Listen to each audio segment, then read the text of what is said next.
Hello বন্ধুরা, welcome সবাইকে। আজকের এই ভিডিওতে কথা বলবো, যদি বাংলাদেশের ম্যাচগুলো শ্রীলঙ্কাতে শিফট হয় তাহলে যে গ্রুপ সি যে টিমগুলো আছে তাদের কী প্রবলেম ফেস করতে হবে। এছাড়া ভাই লেটেস্ট আপডেট কি, আইসিসি বিসিসিআই কি বলছে এই নিয়ে, এই খবরটাও দেবো। তার সাথে ভাই আইসিসি কি ডিসিশন নিতে পারে, সম্ভাব্য আইসিসি কি ডিসিশন নিতে পারে এই নিয়েও একটু ডিসকাশন করবো। তাহলে চলো ভিডিওটা শুরু করা যাক। তাহলে ভাই আমরা যদি গ্রুপ সি এর শিডিউলটা দেখি তাহলে 7ই ফেব্রুয়ারি বাংলাদেশ ভার্সেস ওয়েস্ট ইন্ডিজ, 8ই ফেব্রুয়ারি আছে তোমার ইংল্যান্ড ভার্সেস নেপাল এবং বাংলাদেশ ভার্সেস ইটালি, দুটো ম্যাচ আছে 8ই ফেব্রুয়ারিতে। 9ই ফেব্রুয়ারিতে আছে ইংল্যান্ড ভার্সেস ওয়েস্ট ইন্ডিজ, 10 ফেব্রুয়ারিতে ইটালি ভার্সেস নেপাল, 14ই ফেব্রুয়ারিতে বাংলাদেশ ভার্সেস ইংল্যান্ড, 14ই ফেব্রুয়ারিতে আরেকটা ম্যাচ আছে নেপাল ভার্সেস ওয়েস্ট ইন্ডিজ, 16 তারিখে ইংল্যান্ড ভার্সেস ইটালি, 17 তারিখে বাংলাদেশ ভার্সেস নেপাল এবং 18 তারিখে ইটালি ভার্সেস ওয়েস্ট ইন্ডিজ। এটাই হচ্ছে ভাই গ্রুপ সি এর শিডিউল, যেখানে তোমরা দেখতে পেলে যে কার সাথে কবে কোথায় ম্যাচগুলো আছে।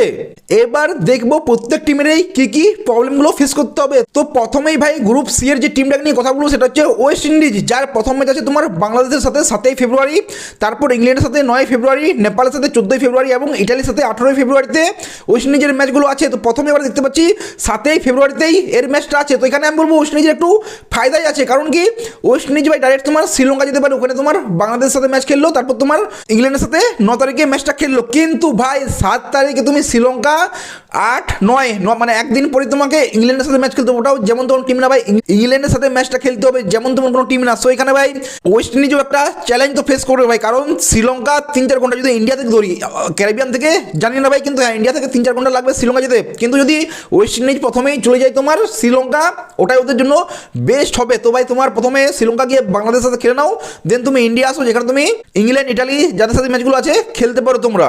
এবার যদি ইংল্যান্ড টিমটাকে দেখি যে ভাই ওরা কি কি প্রবলেম ফেস করবে, তাহলে ওদের দেখো 8ই ফেব্রুয়ারি আছে নেপালের সাথে ম্যাচ, 9ই ফেব্রুয়ারিতে আছে ওয়েস্ট ইন্ডিজের সাথে, বাংলাদেশের সাথে আছে 14ই ফেব্রুয়ারি এবং ইটালির সাথে 16ই ফেব্রুয়ারি, মানে বাংলাদেশের সাথে হচ্ছে তোমার 14ই ফেব্রুয়ারি।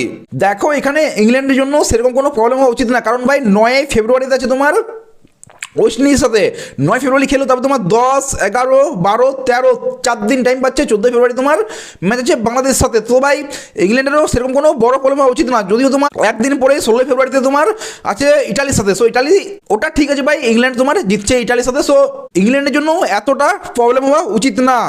এবার যদি আমরা ইটালির ম্যাচ দেখি, তো ইটালির ভাই তোমার বাংলাদেশের সাথে আছে 8ই ফেব্রুয়ারি, এটাও ভালো ভাই, ইটালির জন্য খুবই ভালো। প্রথমে আছে তোমার বাংলাদেশের সাথে, তারপর তোমার নেপালের সাথে 10 তারিখে, ইংল্যান্ডের সাথে 16 তারিখে এবং ওয়েস্ট ইন্ডিজের সাথে 8ই ফেব্রুয়ারিতে, মানে তোমার 8ই ফেব্রুয়ারিতে তোমার বাংলাদেশ ভার্সেস তোমার 10 তারিখে নেপাল। সো ইটালির জন্য খুবই একটা বড় প্রবলেম হওয়া উচিত না, কারণ ভাই তুমি সোজাসুজি চলে যেতে পারো শ্রীলঙ্কা, ওইখানে বাংলাদেশের সাথে খেলে তুমি 10 তারিখে তুমি খেলতে পারো নেপালের সাথে। এদের জন্য একটু চ্যালেঞ্জ তো হবেই। দেখো ভাই তুমি আজকে এখানে ম্যাচ খেলছো, ধরে নাও 3:30 সময় ম্যাচ আছে, তো 3:30 থেকে ভাই রাত 8-9টা পর্যন্ত ম্যাচটা চলবে, 10টা 11টার সময় তুমি ফ্লাইট ধরলে, ভোরে পৌঁছালে ভারত, পুরো দিন রেস্ট করলে ভাই, তারপর দিন তোমাকে খেলতে হচ্ছে একটা ম্যাচ, ডিফিকাল্ট হবে ভাই, প্রত্যেকটা ম্যাচের জন্য ডিফিকাল্ট হবে। কিন্তু হ্যাঁ যদি আইসিসি এই ডিসিশন নেয় তাহলে ভাই কিছু করার থাকবে না, তোমার করতেই হবে। যাই হোক ভাই এবার দেখবো নেপাল, তো নেপালের প্রথম ম্যাচ আছে ইংল্যান্ডের সাথে, যেটা তোমার 8ই ফেব্রুয়ারিতে আছে, ইটালির সাথে আছে 10ই ফেব্রুয়ারি, ওয়েস্ট ইন্ডিজের সাথে 14ই ফেব্রুয়ারি এবং বাংলাদেশের সাথে 7ই ফেব্রুয়ারি। সো ভাই নেপালের জন্য কোনো প্রবলেম হওয়া উচিত না, কারণ 14ই ফেব্রুয়ারিতে আছে ম্যাচ ভাই, তারপর সোজা তোমার 17ই ফেব্রুয়ারি যেখানে তোমার শ্রীলঙ্কার সাথে, যেটা তোমার লাস্ট ম্যাচ। তো নেপালের জন্য সেরকম কোনো প্রবলেম হওয়া উচিত না, কারণ 14 থেকে 15, 16 দুদিন তুমি রেস্ট পাচ্ছ। সো নেপালের জন্য একটা বিশাল কিছু প্রবলেম হবে না। কিন্তু ভাই যদি প্র্যাকটিক্যালি সত্যি কথা বলি, তাহলে ইন্ডিয়া থেকে শ্রীলঙ্কা 2000+ কিলোমিটার তো হবেই, তো এতটা ট্রাভেল করা ডিফিকাল্ট, প্রত্যেক টিমের জন্য ডিফিকাল্ট হবে।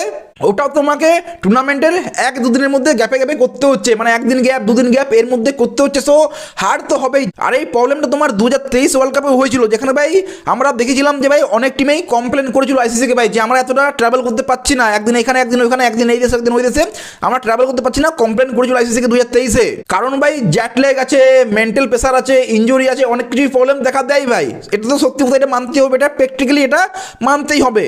সো ভাই এটা তোমার আইসিসি অলরেডি কমপ্লেন পেয়ে গেছে 2023 ওয়ার্ল্ড কাপে। আর যদি স্পেশালি কথা বলি ইটালি, নেপাল, এর একটা ছোটো টিম, এদের জন্য একটু বেশি প্রবলেমটা হবে ভাই, কারণ এদের রিসোর্সটা সেরকম নেই এই টিমগুলোর। আর এটাও ভাই দেখতে হবে যে এর ফলে তোমার পারফরমেন্সও প্রবলেম পড়বে, যদি তুমি ঠিকভাবে ঘুমোতে না পারো, প্র্যাকটিস না করতে পারো। এরকম তো না ভাই তুমি যে যাচ্ছ কেবল খেলছো, তোমাকে ভারতে এলে তোমাকে ভারতে প্র্যাকটিস করতে হবে, শ্রীলঙ্কাতে গেলে শ্রীলঙ্কাতে প্র্যাকটিস করতে হবে।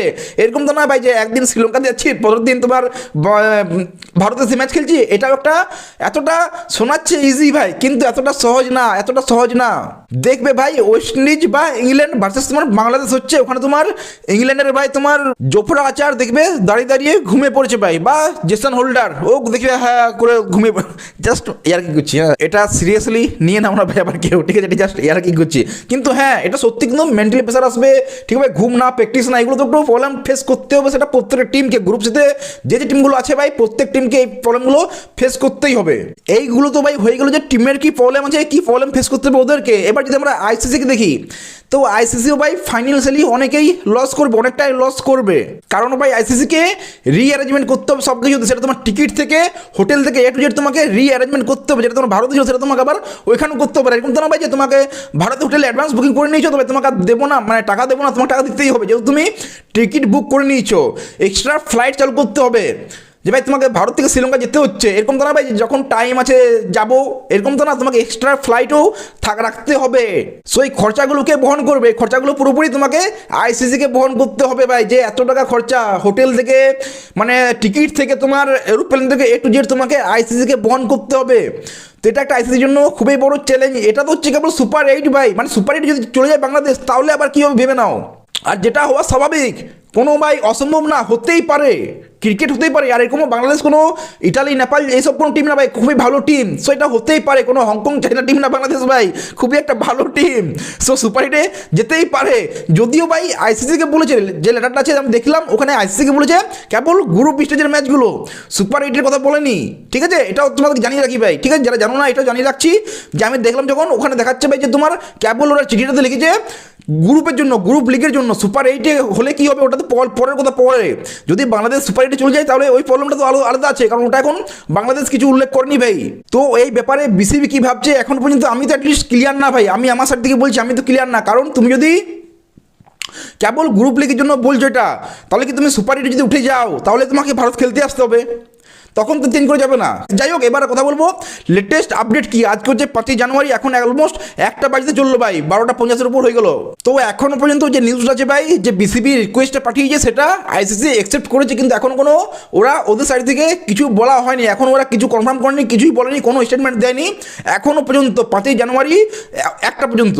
কিন্তু ক্রিকবাজের মতো কিছু সোর্স বলছে এটা হতেও পারে না, মানে হলে কোনো বড় সারপ্রাইজ হবে না, এটা ক্রিকবাজ বলছে যে এটা হতেই পারে। তো ক্রিকবাজ যদি এটা বলছে তো বিসিসিআই কি বলছে ভাই, এটা বলছে বিসিসিআই নেক্সট টু ইম্পসিবল, এটা সম্ভবই না, 1 মাসের মধ্যে টিকিট রিঅ্যারেঞ্জ করা, এরোপ্লেন আনা, হোটেল মানে হোটেল বুক করা, এ টু জেড, তো এইসব নেক্সট টু ইম্পসিবল আছে, যেটা তোমার বিসিসিআইয়ের কিছু সোর্স থেকে খবর আসছে। তো এখনো পর্যন্ত এরকমই খবর আসছে ভাই, তুমি আইসিসি কিছু বলেনি, তোমার ক্রিকবাজ এরকম এরা রিপোর্ট করছে, প্লাস বিসিসিআই এই রিপোর্টগুলো আসছে ভাই, যেগুলো আসছে আমি সেগুলো বলছি, ঠিক আছে।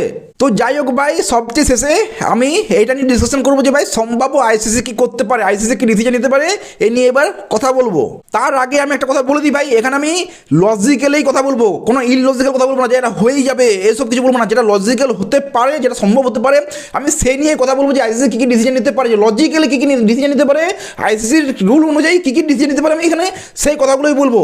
তো প্রথমেই বলবো ভাই, যদি পলিটিক্যাল প্রেসার বাড়ে, সিকিউরিটি ইস্যু হয়, মনে হয় আইসিসিকে যে ভাই হ্যাঁ সিকিউরিটি ইস্যু আছে, আর এই জন্য তোমার টিম পাঠাবে, আইসিসি, বিসিসিআই প্লাস বিসিবি, 3 জনেরই টিম থাকবে যারা যাচাই করবে, যেখানে যেখানে বাংলাদেশের ম্যাচ আছে যাচাই করবে ভাই যে সেফ কি আনসেফ।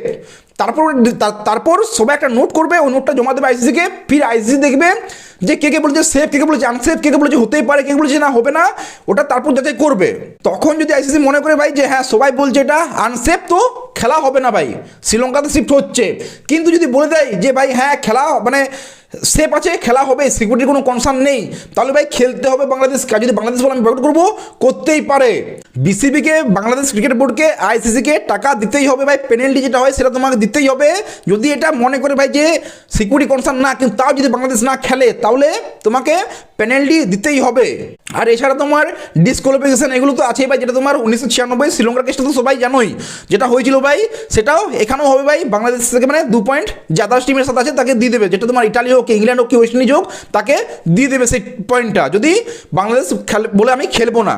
তো ভাই এটা হলো ক্রিকেটের রুলস অনুযায়ী কী কী বলছে। এবার যদি আমরা একটু ডিপ্লোম্যাটিক চিন্তা করি ভাই, যে ডিপ্লোম্যাটিক কী হতে পারে, ঠিক আছে, তাহলে ভাই আইসিসির যে চেয়ারম্যান আছে জয় শাহ, বিসিবি প্লাস বিসিসিআই, যদি সম্বন্ধ ঠিক আছে ভাই, তাহলে একটা মিটিং করবে, ওরা যদি নিজেরা কিছু একটা ভালো কিছু ডিসিশন নিতে পারে তাহলে সম্ভব হতে পারে এটা ডিপ্লোম্যাটিক ভাই, ঠিক আছে। কিন্তু যদি ভাই তিনজনেই ভাবে যে ক্রিকেট আগে, ক্রিকেট সবচেয়ে বেস্ট, তাহলে এই ডিসিশনটা নেওয়া যেতে পারে ভাই।